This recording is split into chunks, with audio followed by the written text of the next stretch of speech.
Good morning. Today is Thursday, March 31st. I'm Carmen Blackwell with your 3 News Now morning update. Thank you for spending just a few minutes with us on WKYC Facebook and Instagram pages. We start with a look at weather with Peyton for a check of today's forecast. Yeah, and today's going to be a tricky one, Carmen. Different than yesterday. Yesterday we started cold and then kind of built on up to the mild side of things. And today we start mild and we'll end kind of seasonable right around dinner time. We'll be back in the 50s. But today we started out in the 60s. Some of us even right around 70 degrees, believe that one or not, for the last day of March. Tomorrow is April 1st, and no April Fool's jokes associated with the forecast when it comes to the idea of seeing some snow back in the forecast. But before we get to the snow, we're going to have rain off and on at times today. It will be a windy one, and that takes the headline today. We have a decent start to the weekend ahead with a mix of sun and clouds around, but back to that big story, that wind advisory is posted. It was recently scaled back to drop Tuscarawas and Carroll counties from being included in this. That does not mean that those 2 counties are not going to be exempt from seeing any windy conditions, because everyone is going to deal with a decent breeze. In fact, some of us, in fact, most of us will deal with gusts anywhere from about 30 to even 50 miles per hour at times. This advisory takes us through the second half of the day today, so just keep that in mind as you head on out. 2 hands on the steering wheel as you drive, and then tying down any loose items you have outside. And then same deal with maybe the hair. It's not a bad hair day, or it's going to be a bad hair day. Grab the extra hair ties, avoid the hat, but we also have those off and on showers. So right now they are moving through parts of Wayne and Holmes County. These are actually more moderate in intensity here. You can kind of tell that by the brighter tones on your screen as the sweep on through. Once again, off and on today, but there's a lot more behind it, and it's continuing to move in through the Buckeye State. You can see this wrapping around here, some of this just entering the far western part of the state at the moment. But what is behind it and even farther to the west is much colder air. So you can see where the snow is starting to fly across Wisconsin, Iowa, and even parts of Illinois at the moment.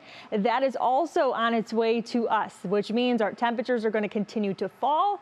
And then we have the idea of seeing some of that white fluffy stuff flying around by early tomorrow. National Zymart hour-by-hour forecast. We see the rain kind of lingering through about midday. You can't rule out a rumble of thunder here as well as the system continues to progress farther eastward. Temperatures start to fall by midday. We're back right around 50 for most of us, at least closer to the lake shore. Sandusky already dropping into the mid-40s.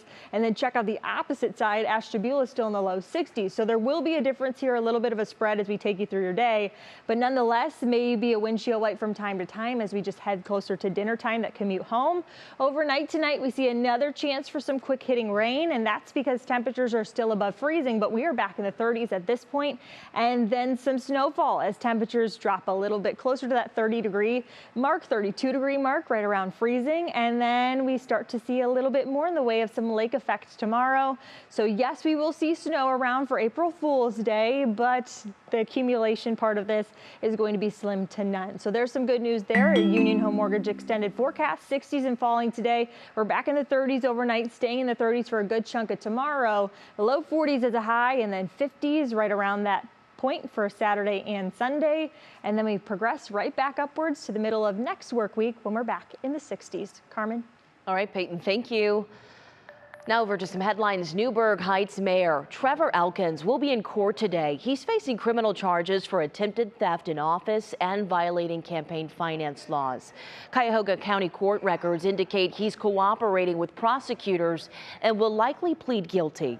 The charges are related to his use of campaign money for personal expenses.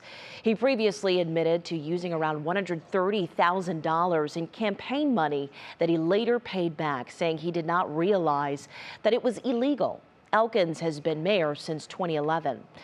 Our Mark Namick spoke with Elkins yesterday, and while he didn't respond to a single question about whether he plans to resign, he did say that he plans to make a full statement later addressing his actions. An Orange Village police officer was taken to the hospital yesterday after an incident at a hotel. We were told the officer was called to the Extended Stay America Hotel on Orange Place for an unwanted guest being disrespectful to staff there. There was a fight between the officers and the 26-year-old man who was tased. No word on the officer's condition yet this morning. A Medina man is suing Cleveland's Catholic diocese, saying it didn't do enough to protect him and others from former Strongsville priest Robert McWilliams. His attorney says his client was 14 when a man calling himself Mike contacted him on social media, who turned out to be McWilliams. The young man's attorney says the hope is for the church to have better control to prevent any crimes in the future. We reached out to the diocese before filing lawsuit, and we asked them to help with our client's healing, and we were totally ignored. We will get their attention this way. The diocese says it's reviewing the pending lawsuit, writing in part, it remains committed to creating safe environments for children.